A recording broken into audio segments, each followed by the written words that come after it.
Hello. Does it work? Works? Now it works. Okay, great. It's important because we have for everyone a microphone, and it's important that it works. So welcome everyone to this session on energy storage.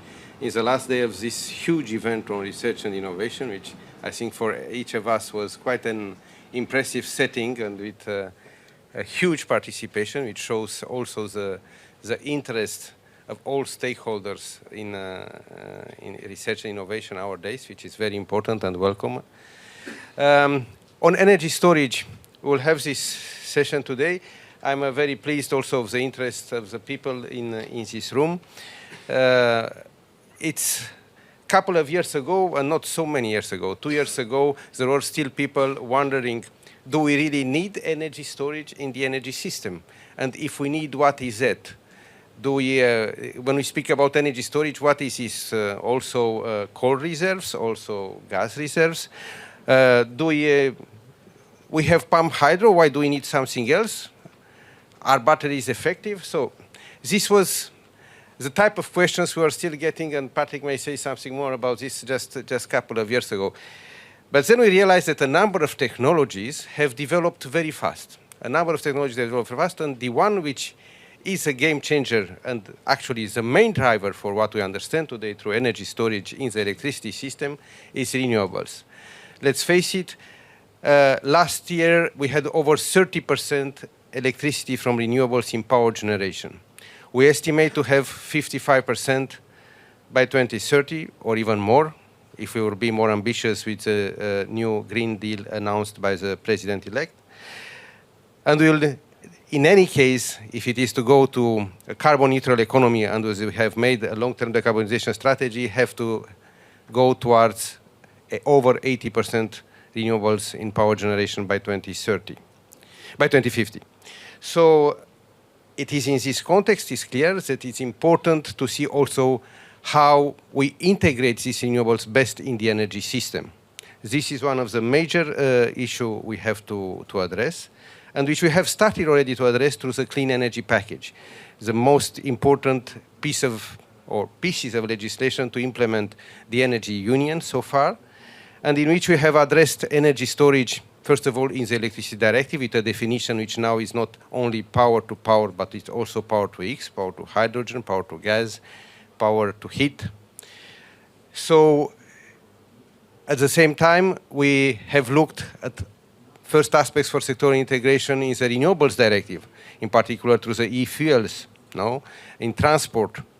But we also have looked at the decarbonization of the heating, and we asked the district heating operators to cooperate with the DSOs in this respect. So already the main elements start to be in place, and of course we'll have to look more deeply into both the policy aspects, into the implementing delegated acts which still needs to be put in place, and also on research and innovation. I started actually to say by the fact that technologies have evolved, and in fact this was also one of the drivers of the whole clean energy package, the fact that through the reduction cost of renewables they become effective, they became from a small technology a major technology in the energy mix and will be even more important. But it's clear that we need to put all these technologies in a very smart way together and to integrate them into the energy system. So energy storage can be a range of technologies, and we'll have a couple of them presented here today by people who, I'm very pleased, have a lot of experience in really developing and implementing projects into these areas, and I think this is something very important, because now we have to see at the practicalities on how we move ahead and how we make them, energy storage, an effective component of the energy markets, of the electricity markets, but also in linking in the various other parts of the energy sector, in linking electricity and gas grids, electricity and heat, and also in linking better and integrating what we call sector integration, energy, electricity, and in particular renewables, with decarbonization of carbon-intensive industries, of transport, and of other sectors. So this is just a short introduction from my side. And the first, we'll have 5 distinguished speakers. Each of them will have just 2-3 minutes to make a short presentation, and then we'll have a series of questions, but also from the room. I would very much welcome your questions. So, Patrick Clarence, President of European Association for Energy Storage. Patrick, the floor is yours. Thank you very much, Tudor. I have a microphone, should work. Good afternoon, everyone. Thanks for the kind introduction. And I must say, Tudor, who's, I would say, the person in the Commission who's following energy storage, he was one of the key drivers to get an energy storage definition, and all the years he worked to support and to enable what energy storage is today. So thanks for all these years of support to the topic. So I will have to click now. Yeah, this is easy. It's a European Association for Storage of Energy. If your logo is not on it, you come to me, I can help you. And it's having the whole chain. So meaning we're talking about research, component, equipment suppliers, DSOs, utilities, TSOs, and consultants. Everybody is in the whole chain, is represented. So when we have a message, it's a strong message from the sector. I want mainly to talk about this. And energy storage is not only lithium-ion batteries we use in cars. Energy storage is everything. We have 5 technology families we've put together. We see that it's not only electricity to electricity, but this sector coupling. It can be electricity to heat, to gas, into the vehicle, to transport, decarbonize this. Because if we want to achieve the targets, we need, and we have no choice, than to decarbonize other sectors with the renewable electricity we're generating. And you will hear some more about this today. What is needed for a more renewable system? And we heard it. Should be totally decarbonized or carbon neutral by 2050. This is more and more voiced. We heard it in New York recently. We hear the Commission is getting more ambitious with the new Commission. So we need more system flexibility. But storage is not the only one to deliver system flexibility. We have flexible generation, distribution, transmission, interconnection. But we know that without storage, demand side is sometimes storage, sometimes you stop the machines, depending what it is. But we know that without storage, the price will explode. Because then to integrate the renewables, you need to build so much interconnectors and so much lines that the price will explode. So to drive down the cost, to keep the cost in control, you have no other choice than having storage integrated. But to do so, we need even more than it was done in the past. We need to research innovation, we're talking now. We need to have more demonstration. We need to have the equipment, the material getting cheaper, more efficient, more energy dense. For batteries, we're talking about carbon nanotubes or other exotic materials which will pop up, which nobody knows today. We need to continue this, and therefore we need to have research and development, and we are relying on the next generation of storage technologies on the researchers we have. We have the long-term effort, and we see that the Commission is doing this with the Battery Alliance, with other topics. It's there. And in the longer term, it's all about this here, the system integration, about what is needed in the system to get it the most optimal way. In Spain, they have made a study, one of our members, Endesa, it's part of Enel, made a study in Spain, and they said if a peak demand is 70 gigawatt over the year, 70 gigawatt peak demand, you would need to balance 345 gigawatt hours, no, 345 terawatt hours, I was missing the numbers, 345 terawatt hours over the day, from right to left, from night to day, from night to day, from night to day. Because we have then transport, we have everything which will go through electricity, and we will have huge amounts. And this we cannot do if we don't know what the optimal system is. So we're pushing for this very strongly. And then we have made a roadmap where you can see the research needs. You can find it on our webpage. This is very clearly stating what we need to do. But the question is not if we need to do it, the question is how we manage to do it, because we need to have the storage deployed to achieve these targets, to have the system flexibility and cost-effective side, and the rest we will have in the detail. I hope Thank you. Thank you very much, Patrick. Please take a seat.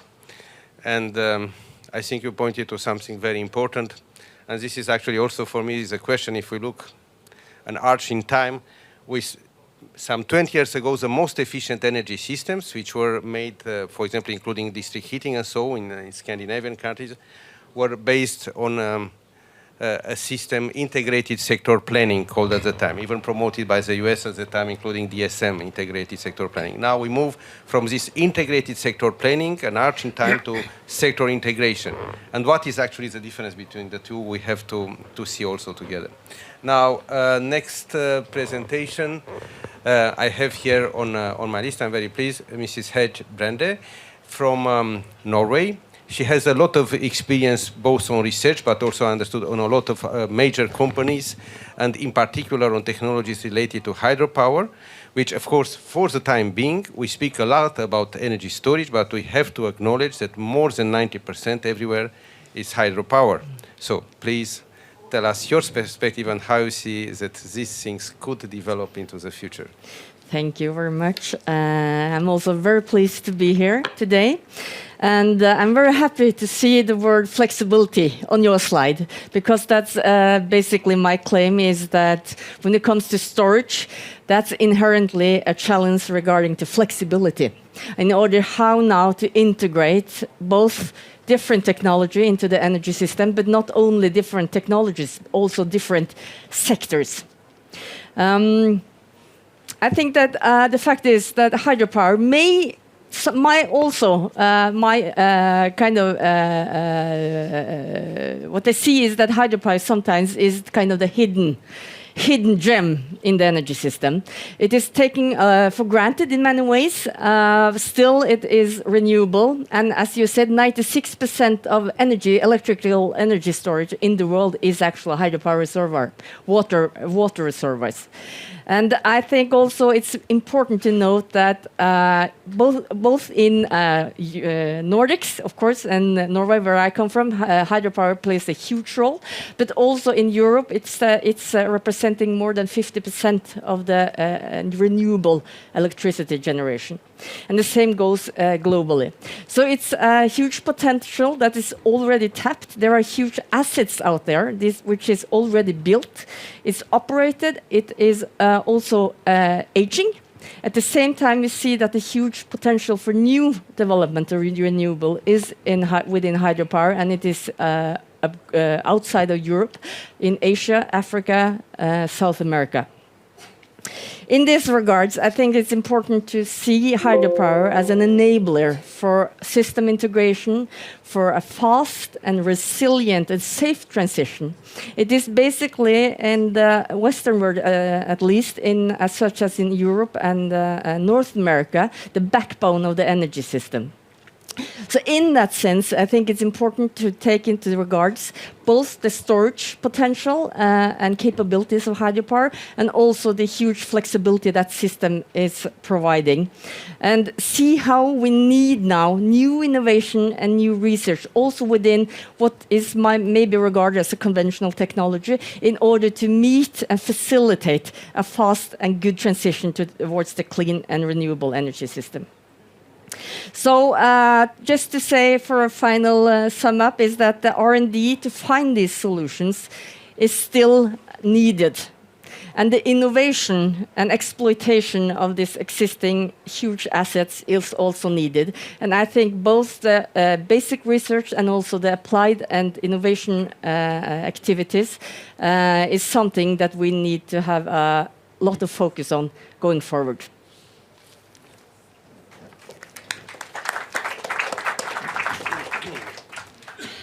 Thank you very much. And it's true that we'll continue to need hydropower. It's clear that it's a very important component of the energy storage and of the energy systems, and of the functions that energy storage will have to provide in terms of services.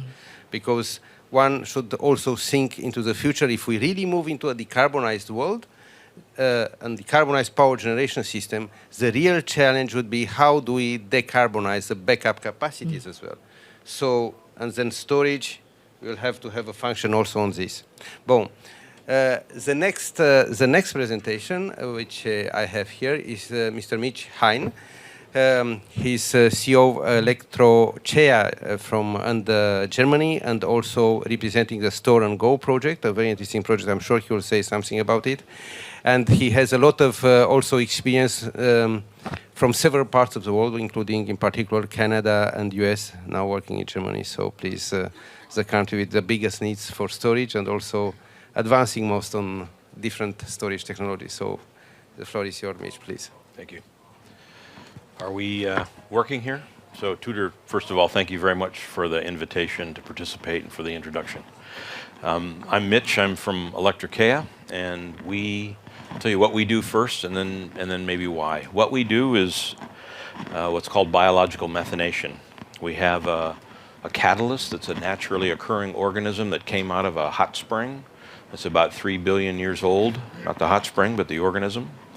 And it's incredibly efficient at taking electrons from hydrogen and combining them with carbon dioxide and making methane. And when they do that, they're in the mid-80% efficient in terms of the energy transfer from hydrogen-hydrogen bonds to methane bonds. We understand the chemistry of that. It's actually quite fascinating. I won't bore you with it today.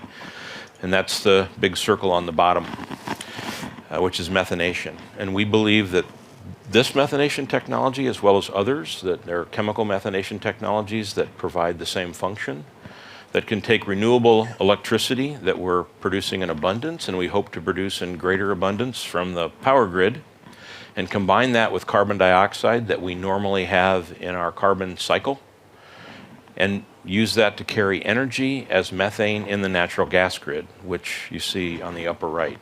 And I think it's worth remembering for just a moment that it wasn't very many years ago that the power grid wasn't particularly carbon neutral and wasn't progressing in that fashion. It had a very high carbon index. And we probably made more progress in making that and lowering the carbon index of that power grid by replacing coal with gas than we did by producing photovoltaics or wind. We've now surpassed that. The balance in the grid in most places with the significant input of renewables is roughly the same carbon index as you get from natural gas. So natural gas is now a bad guy. But it is our biggest battery. The 340 terawatt hours that Spain might need of storage probably already exists in terms of capacity in their natural gas grid. If they could take those electrons that are in excess, combine it with CO2, they could store all of that energy in the natural gas grid. And they could at the same time lower the carbon index of the gas grid in parallel to the way that we have already done so with the electrical grid. So that's the promise of power to gas or methanation. And Electricea is working on that, currently in a project Store and Go, which is a Horizon 2020 funded project, which has 3 methanation technologies that are hooked up to the grid in Europe. We have a reactor that's now injecting gas and has been since June into the gas grid in Switzerland. There's another project in Italy, and there's one in Germany that are also working to inject gas into the gas grid using that technology. We have also participated in the Horizon 2020 project called Powerstep, which was the intersection of the wastewater treatment industry and energy generation, where we demonstrated with our previous pilot reactor, which is in Avedøre, just outside of Copenhagen, which is also a 1 megawatt pilot, that you can integrate the heat that's given off by the electrolyzer and the methanation process into the local heating system, and also provide with the CO2 or the biogas from the plant, and you can put that into the grid. So that's what we do for a living, and we believe that that process can be used more broadly in Europe and probably elsewhere in North America.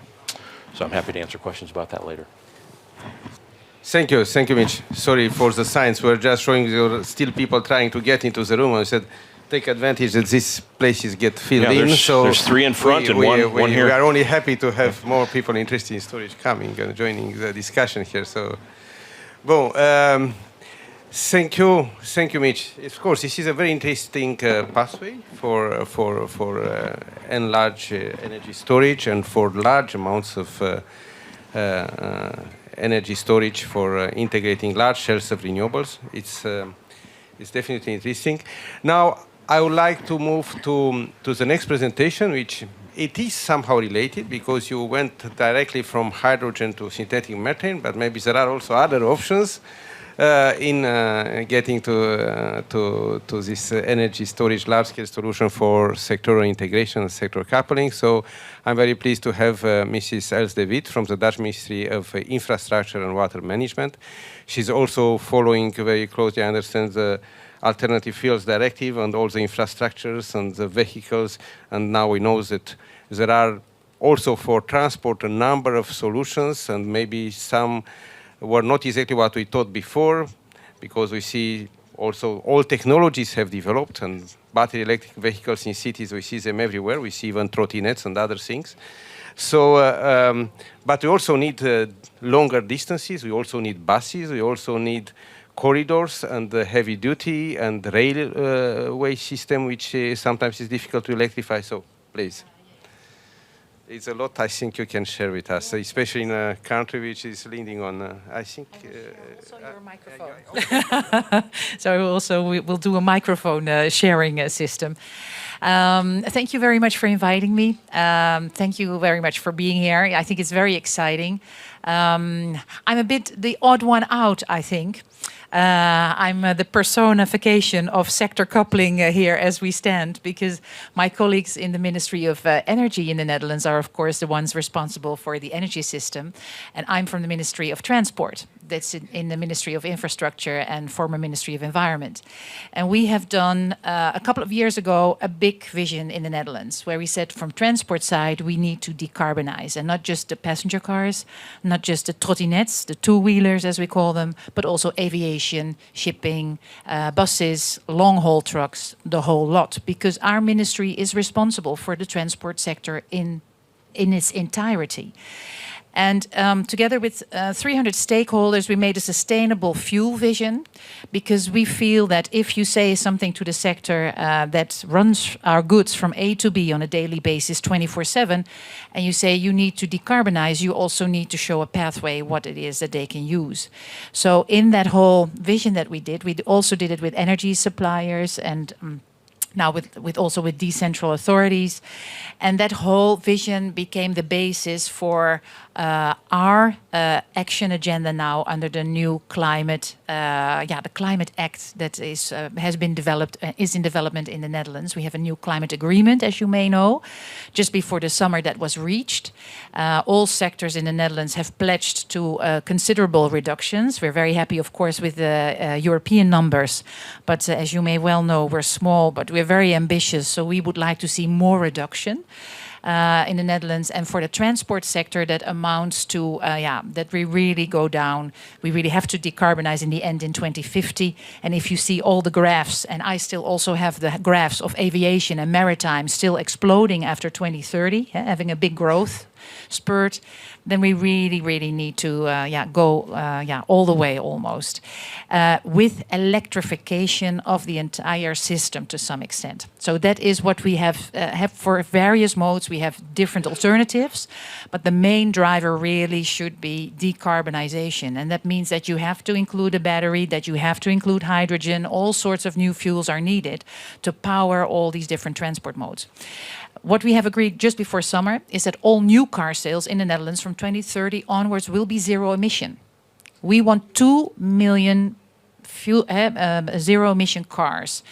We have said mainly they will be the battery cars, passenger vehicles, but we also expect 15,000 fuel cell electric vehicles, 1,000 buses, also fuel cell in the Netherlands, and 4,000 electric buses.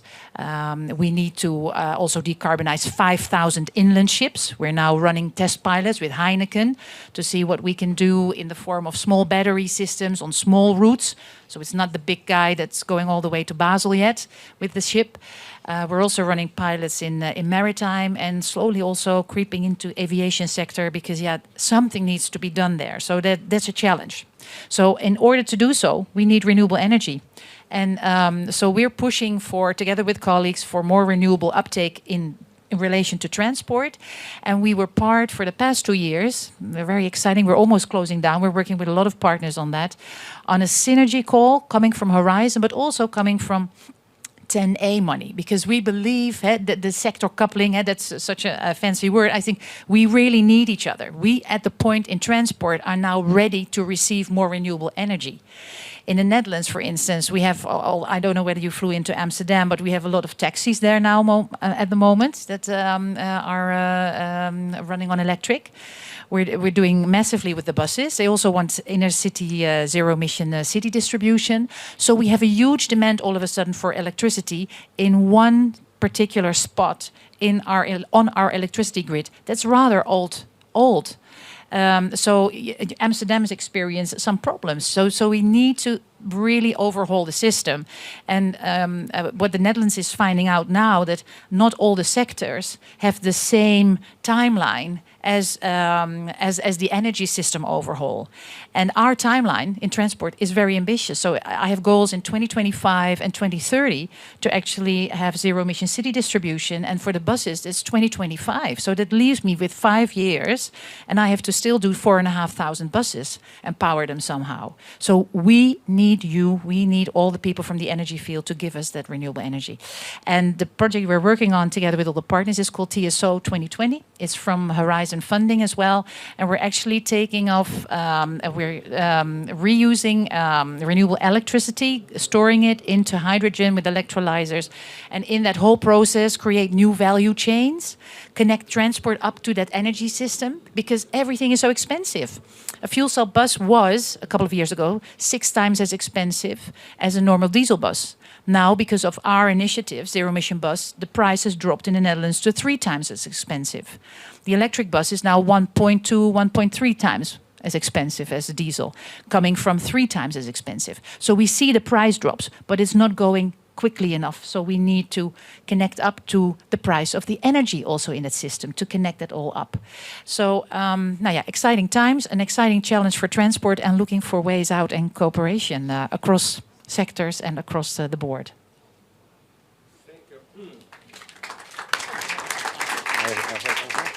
Thank you very much, Els. Very interesting and very ambitious plans also for transport. It's clear that sounds impressive, all the numbers you have put forward, and I think you may make some people happy in the room. But now we have to see how this will materialize, and it's clear that the big issue here is indeed, as you mentioned also, it's the renewable electricity, which we'll need for a number of applications. And then even if we get to hydrogen, in what application will be the best market for this hydrogen, where gets most of the resources. But at the same time, we have to look how to decarbonize and to use storage technologies to decarbonize all the sectors of the economy. And I have to say that for the time being, we consume about 45% of our final energy is for heating and cooling. And the degree of penetration in heating and cooling, contrary to what we have in electricity, which is for the time being 20%, but will go maybe 40–50% by 2050, the degree of penetration of renewables in heating and cooling is much more limited, only about 20%.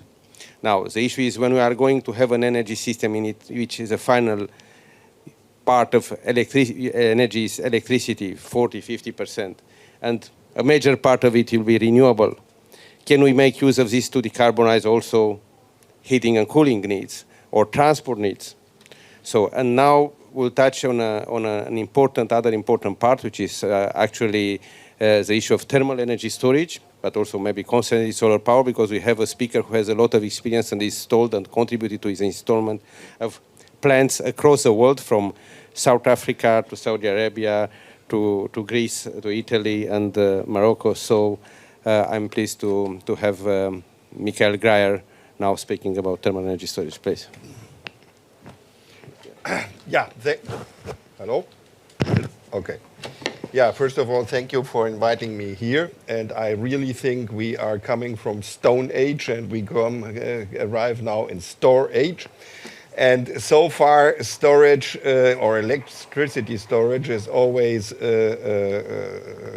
of that it is batteries, that it's pumped hydro, that it's hydrogen. But, 13 years ago, I started to introduce molten salt thermal storage in the first Spanish plant, CSP plant, Andasol 1. And that is 50 megawatts, 6 hours, and is operating now since 10 years. And we built 3 of them, so that is 1 terawatt hour of the 340. And now we are looking to expand this technology of molten salt thermal storage to places where there is no sun. And we think that it can be used with other renewable energies in places like Germany. And it can be used to convert coal plants into storage plants, giving them a second life. And so this is something which I'm doing now at DLR, and we are cooperating there with the RWE to develop a first pilot system. Next slide, please. Yeah, you need to do it. Oh, I need to do it. Next. So, sorry. So the idea is making these plants green and converting them into storage plants. How do we do this? We start with a coal plant, and you know that in Germany they won't have committed to exit from coal. That means to shut down 46 gigawatt of coal plants by 2038 and only 23 gigawatts, half of it, by 2030, while increasing the renewable share of the electricity annually from 40 to 65%. So this is a steam cycle, and the concentrating solar power plants, they also ran on steam cycle. They had molten salt storage tanks, and the molten salt was heated with the mirrors with the solar energy. Now, how can we profit of this in a coal plant? Here you see we just add cold to molten salt tanks and hot molten salt tanks to this coal plant. We still using the turbine generator, the grid connection, etc. And then instead of heating up these molten salt with mirrors and heat from the sun, we take resistance heaters and heat it from renewable electricity. And so we can basically give coal plants, we can decarbonize coal plants, we can give them a second life and convert them into the storage plant. Now, there's never a breakfast for free. This has, let's say, first of all, this is bankable, this is proven. While I think I was in a workshop earlier this year of World Bank in Cape Town, where they put out the 1 billion battery program because lenders do not trust yet batteries. Here they say thermal storage with the CSP plants. They are ready to finance them in project finance. And I think today there are like 17 gigawatts of CSP storage installed worldwide. Now, the disadvantage is here you can heat with 100% more or less, or 98%, you can bring the power to heat into the thermal tanks.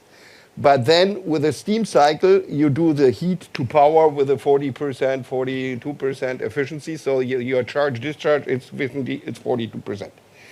Now, this is, you say 42% charge-discharge, but that is important if you burn coal or etc. and you emit, then you want the highest efficiency. When you have, for example, renewable energy that is stopped from being producing and practically it has zero cost, or you look in Portugal now was the latest tender, and I think PV in Portugal, which doesn't have the best radiation, went the lowest cost 16 euros per megawatt hour. Iberdrola won 300 megawatts at 20 euros the megawatt hour. Then this can make sense. Now, one still can improve this efficiency by, instead of using here the electric resistance heater, to go for a heat pump. And there is a company that is now working on this. They are called Malta. They are a spin-off of Google X. The major investor is Breakthrough Energy Ventures, which is Bill Gates and the 13 billionaires. And they have set up a fund with the European Commission to the Breakthrough Energy Venture Europe's fund with InnoFin, 100 million, 50 million from the European Commission, 50 million from BEV, to push startups in Europe that will develop new technologies. And Malta is one project where they just improve the molten salt system by replacing the resistance heating with a heat pump and expanding the temperature down by cool tanks. And this will increase the charge-discharge temperature, the charge-discharge efficiency from 40% to 60%. And so will be a big jump. So this is just another storage technology, and I think it is there, and it will help to decarbonize, especially if we look, let's say, into the challenge of decarbonizing coal plants. And so I'm happy to have a fourth element here, thermal storage. Don't forget it. And since today everybody only talks of batteries, in order to get on the screen of, let's say, all these programs, we have called this Carnot battery, so that we also can be considered as a battery. Okay. Thank you very much. Innovation is good in all fields. Thank you. Now, of course, now it's clear that we have all this, and I'm very happy for having this diversity of technologies represented here, because it's proving the case what I was also saying in the beginning. That's why we needed to come up with this clean energy package, and we need even more.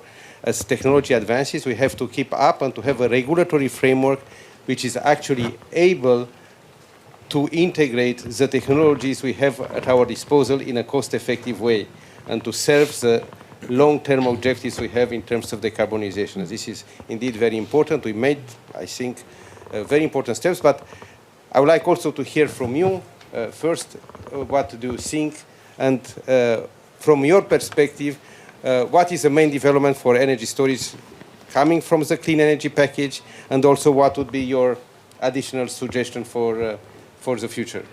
And maybe we start the other way around. Well, I think the first thing is we must reform the regulation.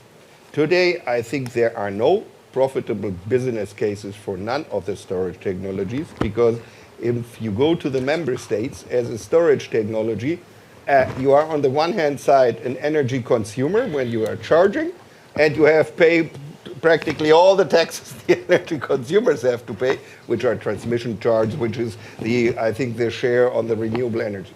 And then when you discharge, you say, no, now you're a power plant, a power generator, and you have to pay all the taxes that the power generators pay. Again, transmission charges, etc. So you pay twice.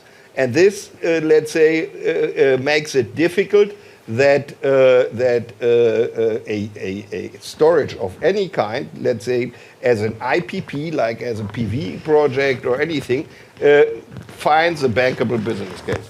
I think that is the biggest challenge. Okay, thank you. I can only put an exclamation point on your comment. It's economically not possible to sell an energy value for the transmission fees that you pay for power on the front end. Exactly. And the reason that those fees are paid by the consumers is in order to provide a service that you are providing as an energy storage asset. So you're actually being charged for providing the service to the overall system rather than being rewarded for it. So that there's a sign change that should be required on those fees. Else?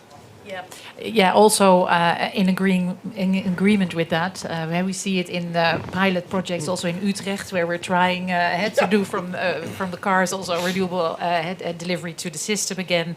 That our own legislation is hampering us. So, and I think that's normal. I keep saying also on the transport side, for instance, Albert Heijn used electric mini trucks for delivery, and the car became heavier because of the battery, and all of a sudden you had to have a big driver's license for a big truck in order, because it was so many kilos. So escaping from a carbonized society entails so much in adapting our regulation. But I think the clean energy package is a good step forward. Also on the transport side we're doing it. Personally, I would like to see more integrated policy making, because I say we cannot be successful without a Transport Council, Environment Council, and Energy Council, and perhaps the fiscal side as well, to make an overall plan on how really to decarbonize, because that is really what is needed if we want to act intersynced at the same time, and that the system is in place for the other sectors to come and follow that. So that synergy element is for us very, very important. And pricing, of course, driving the prices down, and we can help. I think if you look across the value chains that are there, and make those wider, make those broader, then it brings also new innovations to the market quicker, I think. Yeah. Yeah, I think good comments. And I think there's basically two major things that we need to face and solve. And one is the market mechanisms in order to make storage and flexibility services actually viable and profitable. One thing is to be paid for producing energy, kilowatt hours. The other thing is to actually provide capacity, storage, ancillary services, which is now kind of, it's not an optimized system to do that. So the other one is the tech and system integration, and the clean energy package is it's a good plan. Still, it's structured along the traditional divisions between technology and sectors. And what I feel all of us are presenting today is that we need a more integrated approach between both sectors, such as transport, such as electricity production, etc., and also between different technologies. Thank you. I have to add still here that the clean energy package was just adopted. The ink is just dry, so needs to be transposed. Needs to be transposed. There are also some delegated acts. There are also some network codes which still need to be put in place, and I hope this will help further. Patrick. So, no, it's not normal that the kilowatt hour, which can be consumed only once physically, is taxed twice for consumption. There's something wrong with the laws of humankind, of mankind, or the laws of nature. Something of both is wrong. So that's true. And there we need to work on. On the other side, yes, you can make money with energy storage. Yes, you can provide system services. And people do earn money with system service, with frequency containment reserve, and also in the UK and Ireland with very fast reacting, so enhanced frequency reserve, which is very specific, where you need to react below 1 second. So fast devices, accurate devices. Yes, you can make money on islands where you don't need to burn fuel. You replace the fuel by renewable energy, and you store this energy in the night. And therefore you reduce the fuel you need to a minimum. So you can avoid the risk of spilling this in the oceans and so on. So energy storage makes money today. Is it enough? No. We need way more and roll it way more out. When you look at hydropower, we had the example, hydropower is not only helping to produce electricity. The rain patterns are changing. Who is making sure that the river is always having water when it needs? Who is managing this and water flows in the river? Who is making or putting some oxygen with new turbines which are developed into the waterways in order to make sure that algae is not growing because of changing temperatures in these waterways? And all of this. Energy storage has a lot to do, and I do agree that we need the whole way. That's why I showed the first slide that there's heat, there's a longer term storage, and by the way, the number you may be looking for is the seasonal storage in Spain is 24,000 terawatt hours. That's seasonal storage. 24,000 terawatt hours. It's unimaginable. So we need to bring something for 3 months, 6 months further. And how do we monetize this? Okay, thank you. I may have some other questions, but would be a question from the room. Please, introduce yourself and... Hello, my name is Kai Pollack. I work for a consultancy company. We're busy with the energy transition. My question to all of you is, so clearly for me, one of the areas of innovation is the integration between the sectors and between technologies. But do you also see or recommend specific areas of when more research and innovation needs to take place within your individual technologies? Is that, or are you saying we have the technologies, they are working, okay, they will become more efficient, but the focus of the innovation should be on a system integration level? How do you see that? I showed it in my slide in the beginning that the system approach is Sorry, important. I was late. Unfortunately, I missed No, I was exactly the system integration is really what we need, because in future, what will we have? We have more wind and more sun, and the gas system will be clogged. So we need to understand how the gas system can cope with more renewable wind and solar. So this must be absolutely necessary to do this. What I see is, let's say, a big lag is the scale-up, bringing, let's say, the new technologies from the lab, the pilot size, to become bankable and let's say into a demo phase. And this is, I mean, we went through this in concentrating solar power, where let's say in the labs you develop new prototypes of storage or of collectors, etc. But then you needed, let's say, a pilot plant of minimum commercial size, run it for 1 year, so that later the lender's technical advisors say, okay, this can be financed. A big contribution from that, let's say, for the first plants of its kind, and this, well, first of all, it must be thanked to the European Commission, who started, let's say, funding these demo plants, and then the next step comes then by the international finance institutions, who take, let's say, financing of these plants before the commercial lenders go in. But I think it is very important to have demo plants. And secondly, also the demo plants are required that, let's say, the classical conventional power world learns about it. For example, to put the molten salt storage in a coal plant is no new technology at all, but for the coal plant operators, they say, oof, nobody changed my coal plant, will this work? So they need to get comfortable with it. And so there they need a test, although the technology is 10 years old. So I think that is the other need for the demonstration, to make the future applicants comfortable with these storage technologies when they have never used it, like probably your buses or whatever. I think that is so true. And when we had the first electric and fuel cell buses driving in the Netherlands, it was actually the drivers that came back with positive feedback. Exactly. Because they said, well, the bus is less noisy. We were only looking at the CO2 and the environment and the footprint and air quality. We had never realized that that was an added bonus. But of course, at the heart of the technical matter was that the bus needed special attention in the parking on a night, and you also have to take those people on board and the people that are handing out the permits. So there is so much more still to do, because hydrogen is an old technology as well, for instance. So there's no new stuff needing to be developed. It's more on the integration of those systems towards the transport side that there is much innovation needed, of course. And of course also on transport side, it all gets smarter. So this is just our approach on the vehicle side. There's also demand ahead, also use public transport more. Of course, we do lots more for sustainable transport. But if you look upon fuels, vehicles and fuels, this is really, multiple alternatives need to be able to connect to one another.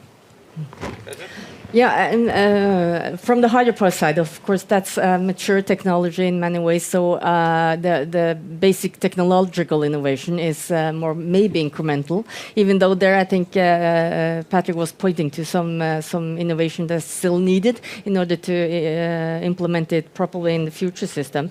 But I think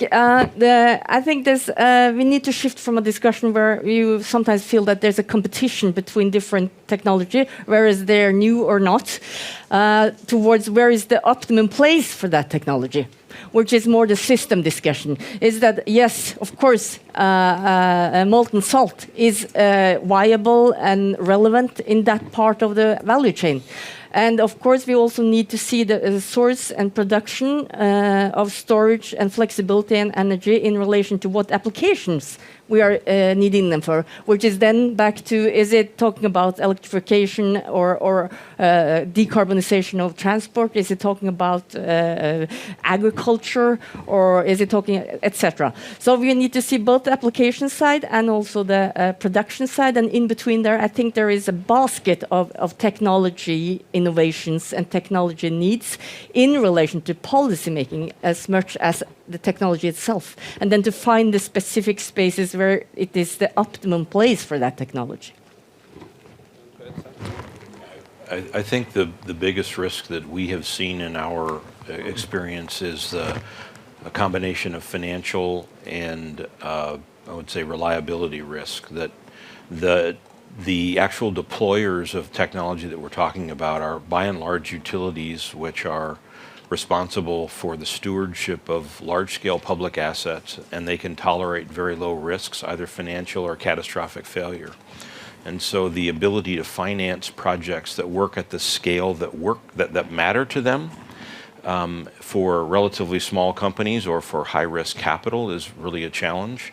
And the people that are the receivers of and deployers of the technology have risks and returns that are very, very low. So a comparison just on the risk schedule is investors in our company and the guys like Malta are looking at mid teens to low 20% return IRR, and a utility is probably restricted by public tariff and rule to returns that are somewhere between 2% and 5% on what they get back. They cannot afford the capital risk to put something in place that's minimum 100 megawatts, which probably is what they need to show that it works, at the risk that it will have catastrophic failure and they lose all that money.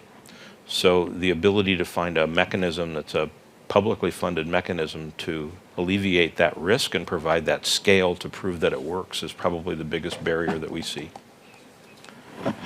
Okay, thank you. Another question from the room? 2, 3. Thank you, David Talbot, Transport for London. More of an observation than a question, and that is just to say how much I agree that this isn't just an energy problem, it's a city problem, it's a transport problem. Transport for London, one of the biggest energy consumers in the UK. If we magically electrified transport overnight, that consumption goes up by an order of magnitude. If we could magically produce that power, we couldn't distribute it without energy storage. Also, something on the heat storage. We've talked about the sort of high energy heat storage of solar power. Anybody who's travelled on the London Underground in the summer knows we've got a surplus heat problem down there. That's where an awful lot of that electricity we consume ends up. We need to look at things like that as well. Absolutely. Even more proof for integration, an integrated approach. It was this other question. It's Miral Atanas, you head of unit fuel cell and hydrogen joint undertaking. It's not a question, it's more something for the completeness, I think, of the session. Just to mention that EU has also spent about $1 billion research and innovation money and in electrolysis, and looking at how electrolysis can integrate more the renewables into our energy sector through hydrogen, of course, and we have the different solutions. I mean, although I heard from the Netherlands and the ambitious plans, I think for the sake of completeness, we just have to mention that, and also because we are in the research and innovation days, I think we have to mention that. So, thank you. In the back there was a guy. Of course, thank you. Other question from the room? I see something on the back, but because of the light, I don't see very well. Francesco Reda, VTT, Technical Research Center of Finland. The gentleman on the right emphasized the double taxation on the storage. So you work as a load, you pay taxes, you work as a generator, you pay taxes as well. And I'd like to add another point, is the service or the possible service of the thermal storage that they can add, somehow correcting the market failure on electricity. But my question is about ownership of the storage. Who should own the storage? Now we are seeing in the future a new animal coming into the play, like energy community. And then DSO, what's the role of them? And where do you locate the storage in terms of ownership? Maybe I can add to this ownership, because it was a very tricky point we discussed a lot in EASE. The DSOs and the TSOs in the clean energy package in the electricity directive have very clearly stated if they may own it or not, and they may own it for integrated system components. If there is integrated system components, they may own it and use it for their management of their grid, which they need inside their tasks they do. Then the directive says that this device may not be used to buy or sell electricity on the markets if it's owned by a regulated entity, which we find completely wrong. Because it's not the device who should not buy and sell electricity, it's the regulated entity who should not buy and sell electricity. Because they have a monopoly, and so it's this entity who should not. But why could the device owned by a TSO, which he needs for some applications, only 50% of the time, Why could not a private player come with a clever algorithm, a startup, and say, I take the other 50% of your device, and I play on the market, and I make a lot of money with this? No, the TSO is forced to keep this device idle for the other 50% because the directive says the device may not buy your story. So there's something to do on it. And the ownership regarding electrolyzers and gas is not clarified now. Now in the Madrid forum we're discussing about how it goes with electricity to gas and who is owning these electrolyzers and what's done there. So there are a lot of questions still open. We don't know. But we have on our webpage a document which calls mixed business cases between regulated and non-regulated entities. If you go to the EASE website and you have a look at this, we have some specific ideas on this topic. Yeah, thank you. I think Patrick emphasized already what is in the clean energy package, but to make it clear, in certain situations, there is a possibility also for DSO and TSO to have the storage facility for a limited period of time. We don't want, and this was what was agreed in the end by legislators, to have the markets distorted. Now, you refer to a specific situation, but which regards in particular capacitators. I don't think capacitators can be very much offering other integration services into the market, but this can become quite a discussion. So, but for the other type of facilities, if we speak about large-scale storage, even power to gas, it's a discussion which is very much anchored on the provisions of what we have in the package, which still gives at least 5 years of doing, and maybe even more if there are no other players willing to come into the picture. So this is what was now by legislators in the end thought for the future energy markets, at least for the 2030 perspective. We'll see how things, of course, and we cannot exclude technology developments and breakthroughs which will make a need for even further developments also in regulations. Any other question from the room? If not, because this is mainly research and innovation day, so we'll not forget that. I would like to ask you also, you all, what are your own priorities, and also how would you see the institutional setting for better coordinating EU research in this area? So is making more use of the ERAs? Is it with KICS Energies? Is it with joint undertakings, with other type of partnerships? How would you see for energy storage that we can best look into the future? And this is for you now also to give us ideas and to think for the future how to best organize things to benefit from this, because it's clear research is still necessary on all these technologies, as we have seen is necessary on how to integrate and to put together these technologies. I think we agree on more synergy calls. Yeah. More synergy between the different transport energy sectors. Yeah, Tudor, I already said it twice. I think that is so essential, because on our own, we will not have a business case soon enough to meet my targets, for instance, in the Netherlands, 2025, 2030. And I think also on a European scale, we will fail the targets then on the transport side. So it is essential that all these different sectors, call it sector coupling or whatever, call it an integrated approach or a system approach, that we need more innovation, more techniques that help us, that allow us to develop that together. So that is what I would really, top of the agenda. If that's one message that I send out here today, it's more synergy is also such an empty term, but more synergy in those specific related fields. That's where we will find solutions and bring solutions quicker to market. That's what I think. Yeah. I think it's really, really important, of course, what you're saying here, Els. And also, I think it's really important for hydropower, because it is actually implemented, and we have a lot of experience with operating it. What we do not have the experience is operating it in the future. And what also is a huge aspect when it comes to hydropower is the environmental aspects, and also the climate adaptation aspects, which is kind of outside just the storage issues, but they are are a huge part of the solution in order to deliver the needed flexibility and storage capabilities from hydropower. So we need a lot of research and innovation in how to both tackle environmental impacts, how to use hydropower in a broader sense than just the traditional pump storage or production of energy. We need to expand that capability ratio.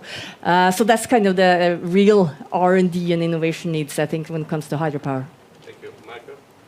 Well, I think since the pressure is now to bring the storage, I would say, from power point to power plant, what we need is these, I think pilots that can do the integration and also combination batteries, thermal, or with hydrogen, etc. Again, this needs to be integrated, and I think the best thing is these kind of exactly. Large-scale demonstration. I think this is really what we're all asking for. Large-scale demonstration of these technologies. Exactly. Yes, true. Sorry. Yeah. So I would say on the technical side, what do we think is important? We think that research, core basic research, directed at electrochemical conversions, whether they're bioelectrochemical or direct electrochemical conversions, so power to X at the fundamental level is really going to be critical for us to make better use of the power resources we have. The second technical issue is the one that was raised by the gentleman from the UK, which is we need to find better ways to utilize the low quality heat that we're generating in most of our processes, because it will be an ultimate gain in efficiency. And from I think I'll just join the crowd here on the other issue, which is on the scale issue. We need to find funding mechanisms and alignment across the integrated industries to build plants that will operate not at 1 megawatt pilots, but at more like 50 to 100 megawatts, real large scale demonstrations, so that there will be comfort for the utilities to be able to invest and deploy. Okay. With this, I would like to thank you all very much. Thank you to all the people in the room for the interest, for active participation, and a round of applause for our speakers. Thank you. And last but not least, I think I would like to thank to our colleagues, in particular to Thomas Schrecker from RTD, who took care of arranging the session, my colleague Julia Melika, who is there. So thank you, everybody, and keep storage alive.